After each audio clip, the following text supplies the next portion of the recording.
Inflação fecha 2023 abaixo do teto da meta estabelecida pelo Banco Central. E você vai ver também. Chuvas em São Paulo deixam mais de 400 árvores caídas. Uma morte vai e vem na energia. Previsão é de mais temporal nesta quinta-feira.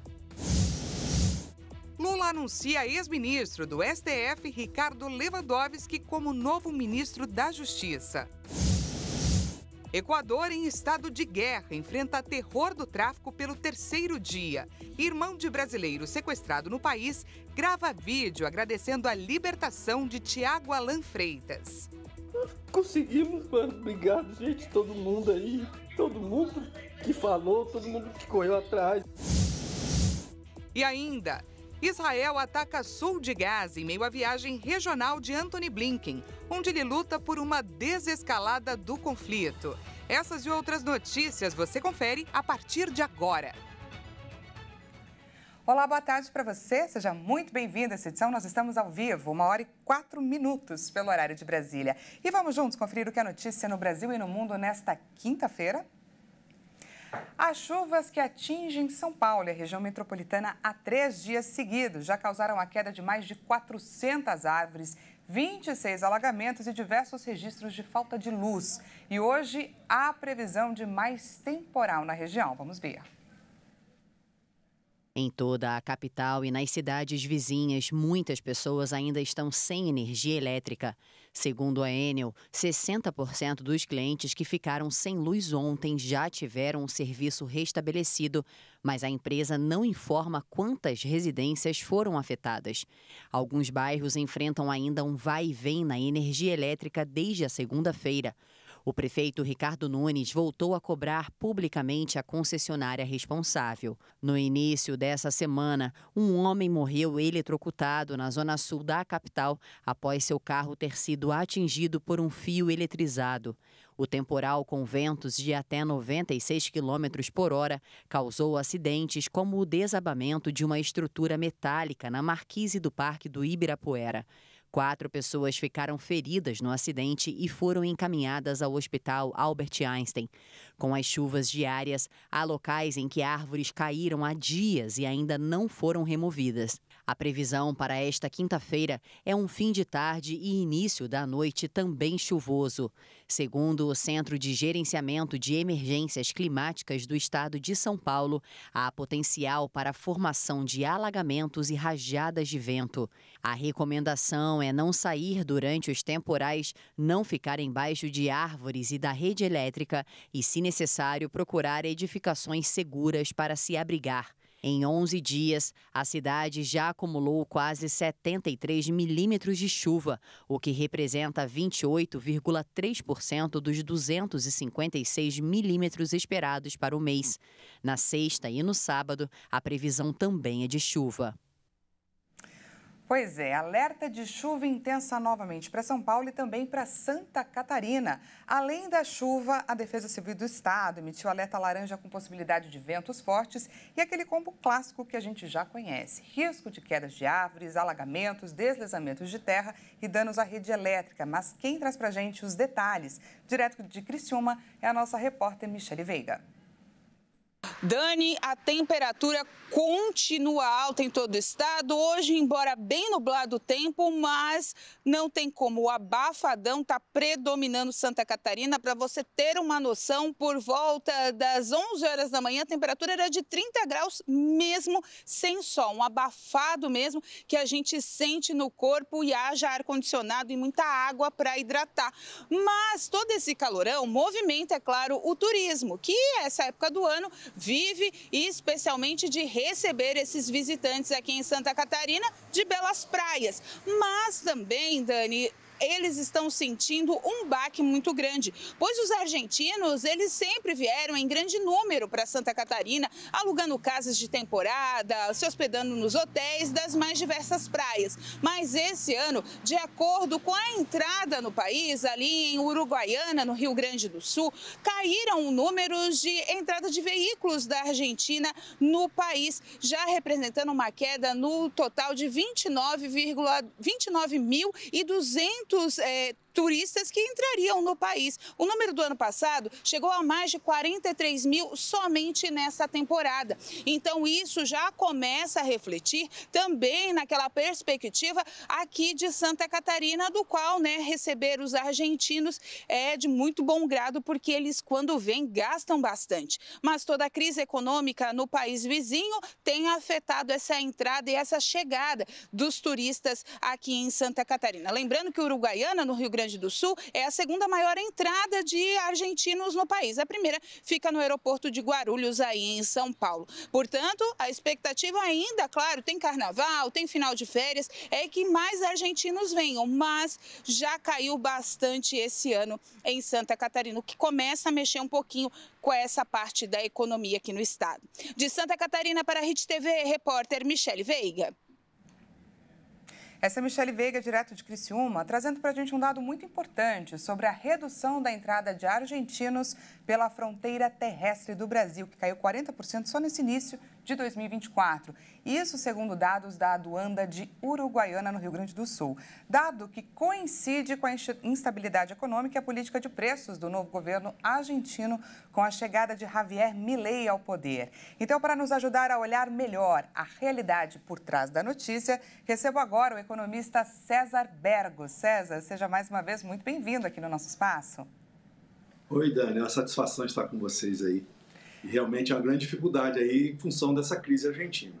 Pois é, César, estamos de férias, essa época de férias, e os turistas argentinos representam muito para o nosso turismo, é claro, para a movimentação da economia do nosso país.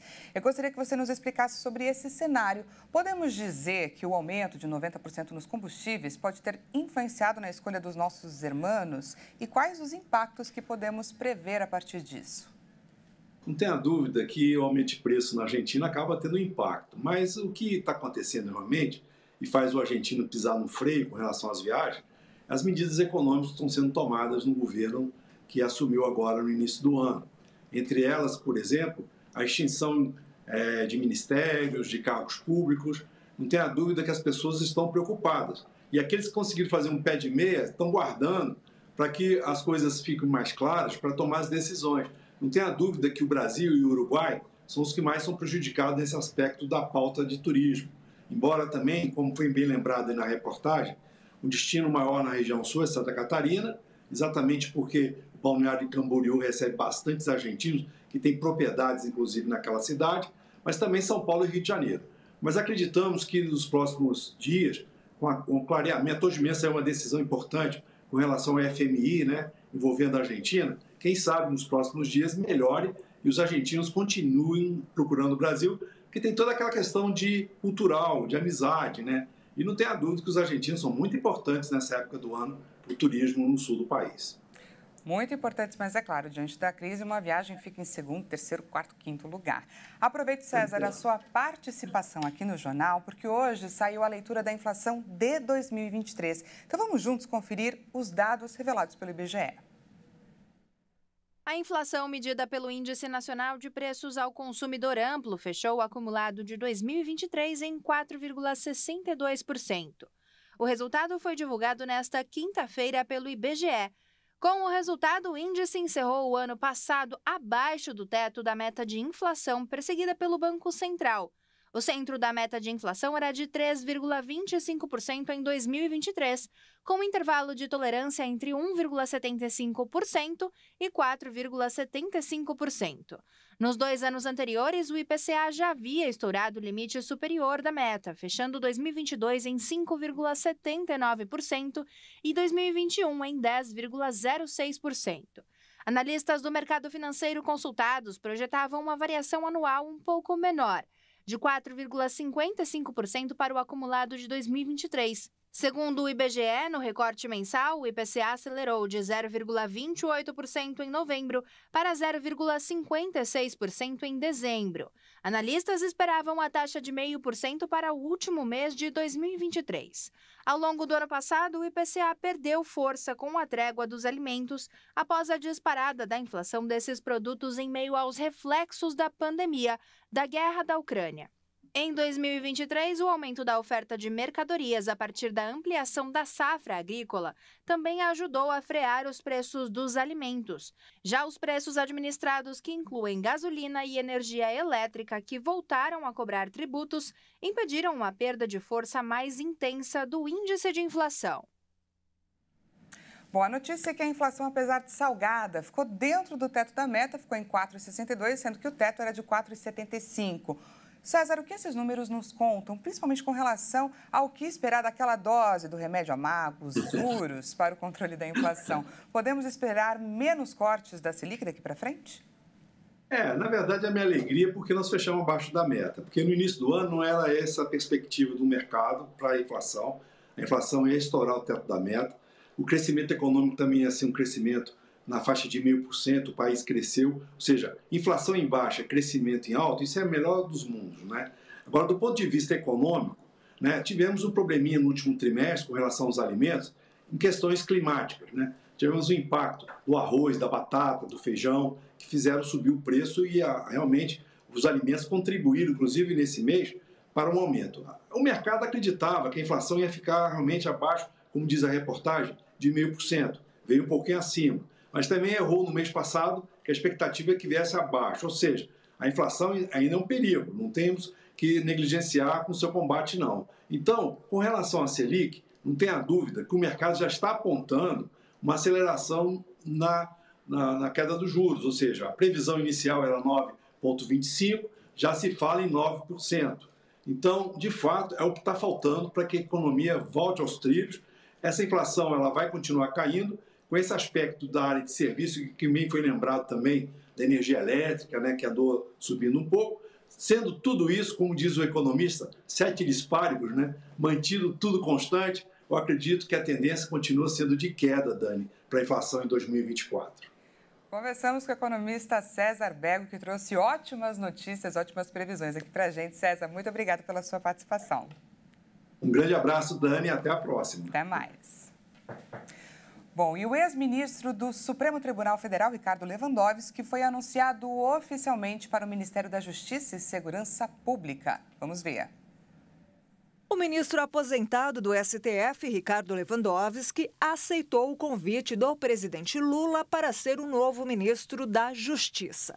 Ele se aposentou da corte em abril do ano passado, após completar 75 anos. Agora ele vai substituir Flávio Dino no Ministério da Justiça, que assume a cadeira no Supremo em fevereiro.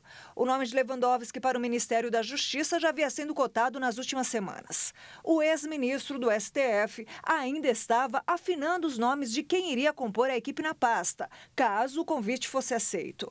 E ele vai ocupar a cadeira do companheiro Flávio Dino. Eu fiquei muito feliz porque eu tinha conversado com o ministro Lewandowski, tinha feito uma proposta para ele. Eu sabia das atividades privadas dele e ele ontem me comunicou que ele aceita ser o novo ministro da Justiça desse país. Eu acho que ganha o Ministério da Justiça, ganha a Suprema Corte e ganha o povo brasileiro com essa dupla que está aqui do meu lado, cada um na sua função. Lewandowski era o nome favorito de Lula para o ministério. Desde que Dino foi indicado para o STF, vários nomes para substituí-lo no governo foram cotados.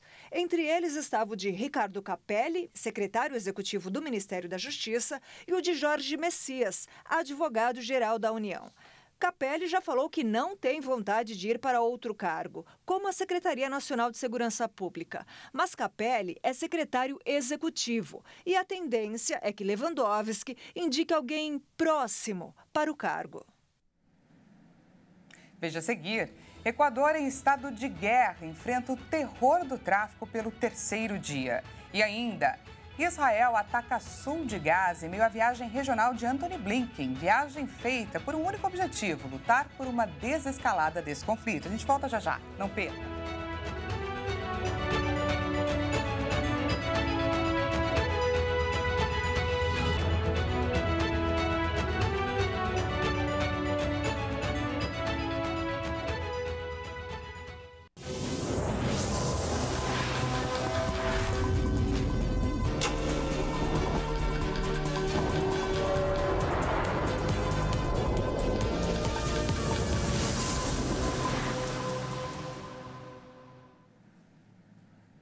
Seja bem-vindo mais uma vez, nós estamos de volta e ao vivo, 1h20 pelo horário de Brasília. Voltamos com os destaques internacionais dessa quinta-feira para você.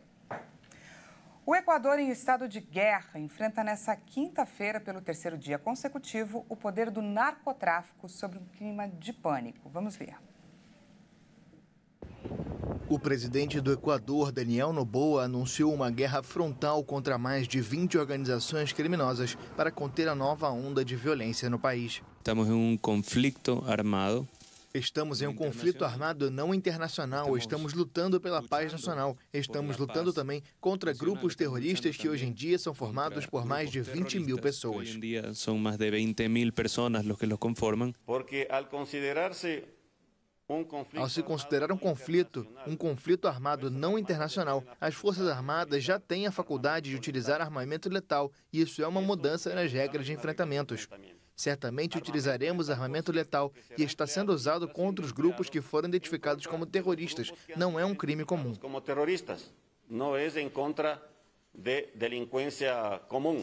A ofensiva das organizações criminosas vinculadas a cartéis mexicanos e colombianos incluiu na terça uma invasão da sede do canal de televisão TC, o que aumentou a sensação de pânico entre a população. O Equador vive dias de terror depois da fuga de Adolfo Macias, conhecido como Fito, chefe da principal gangue do país, conhecida como Los Choneros. Centenas de soldados e policiais buscam o líder do grupo, enquanto um estado de exceção vigora em todo o país, inclusive nas penitenciárias, além de um toque de recolher de 6 horas durante a noite. Autoridades prenderam mais de 300 pessoas classificadas como terroristas e mataram outras 5, além de 28 presos. O Equador foi, durante muitos anos, um país não afetado por grupos traficantes, mas recentemente se transformou em um novo bastião do tráfico de drogas, com enfrentamento de grupos pelo controle dos territórios. E o empresário brasileiro Tiago Alan Freitas, que havia sido sequestrado em meio à onda de violência no Equador, foi libertado nesta quarta-feira. De acordo com Itamaraty, as autoridades policiais equatorianas confirmaram a libertação. Eric Lohan Ferreira, irmão da vítima, aparece chorando em suas redes sociais em um vídeo agradecendo o apoio recebido. Vamos ver. Meu irmão tá bem. Acabei de falar com ele, eu achei que eu tava gravando a tela, não tava.